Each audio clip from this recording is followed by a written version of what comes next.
चलिए, मैं औरंगाबाद शहर की आवाम का तहे दिल से शुक्रिया अदा करता हूँ। अल्लाह रब्बुल इज़्ज़त का शुक्रिया अदा करता हूँ कि हमारी सबकी दुआओं को कबूल किए।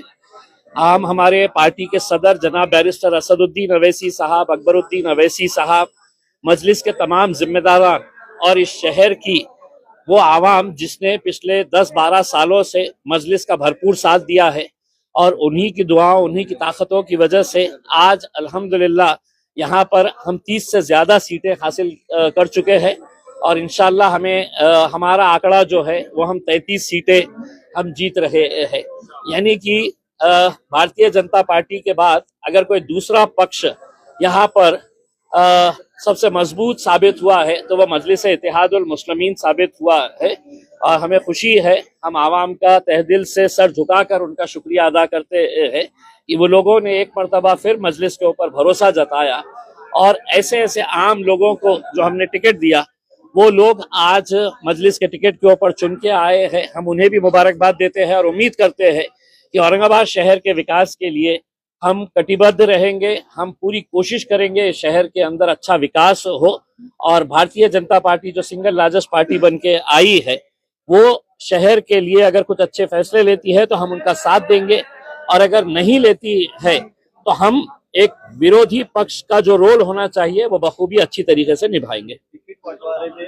नेताओं ने अपने बच्चों को दिया, सब किया। गुलमंडी जैसे इलाके में देखिए, एक बहुत बड़ा तमाचा ये कह लीजिएगा जूता मारी है उन तमाम सियासी पार्टियों को जिन्होंने अपने रिश्तेदारों को, अपने घर वालों को टिकट दिया। अगर संजय सिरसाट अपने बेटे और बेटी के लिए करोड़ों रुपया खर्च नहीं करता तो शायद उनका बेटा और बेटी भी घर पर बैठते, लेकिन तमाम राजनीतिक पार्टियों के नेताओं ने अपने बेटे को, अपने भाई को, अपने बाप को, अपने बीवी को, अपने बेटी को, हर एक को टिकट दिया। नतीजा क्या हुआ कि लोगों ने एक पैगाम दिया है कि हम सिर्फ गोटियां खेलने के लिए नहीं है, हम सिर्फ है तो चद्दर बिछाने के लिए, शतरंजियां बिछाने के लिए नहीं है, हम भी पार्टी के मजबूत लोग हैं, हमें भी टिकट मिलना चाहिए करके। एमआईएम एक वाहिद पार्टी थी जिसने ना किसी घर वाले को ना किसी रिश्तेदार को दिया। हमने आम लोगों में से लोगों को उठाकर, और जो पार्टी के बारे में हमारे ऊपर इल्जाम लगाते हैं कि एमआईएम जातिवादी पार्टी है, आज कितनी सारी हिंदू महिलाओं को हमने चुना कर लाया है, एसटी समाज की महिलाओं को हमने चुना कर लाया है, दलित समाज के हमारे कितने सारे भाइयों और बहनों को हम लोगों ने चुना कर लेके आया है। तो ये एक औरंगाबाद शहर की जीत है, हम ये समझते हैं। आपको लगता है कि देखिए, गुलमंडी जैसे इलाके से मजलिस की 2 सीटें जीत कर आ रही है, ये बहुत बड़ी हमारे लिए कामयाबी है।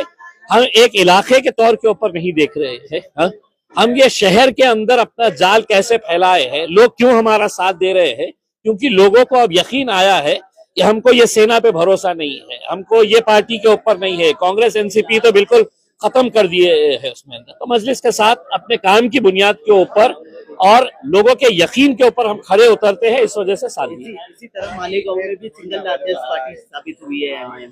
देखिए, आप पूरे महाराष्ट्र के अंदर देखिए कि गोवंडी के अंदर हम लोगों ने 4 सीटें जीते हैं, मुमरा के अंदर हम 5 सीटें जीते हैं, धुलिया में अभी तक हमारे 8 सीटें जीत चुके हैं, अमरावती में 9 सीटें जीते हैं, परभनी में 1 सीट जीते हैं, जालना में 2 सीटें जीते हैं, अकोला में 3 सीटें जीते हैं। तो मैंने ओवैसी साहब को कहा था कि ओवैसी साहब, इंशाल्लाह जहां जहां पर भी हम इलेक्शन लड़ रहे हैं इंशाल्लाह वहां पर मजलिस की नुमाइंदगी आपको देखने को मिलेगी। कहीं ज्यादा है, कहीं कम है, लेकिन है।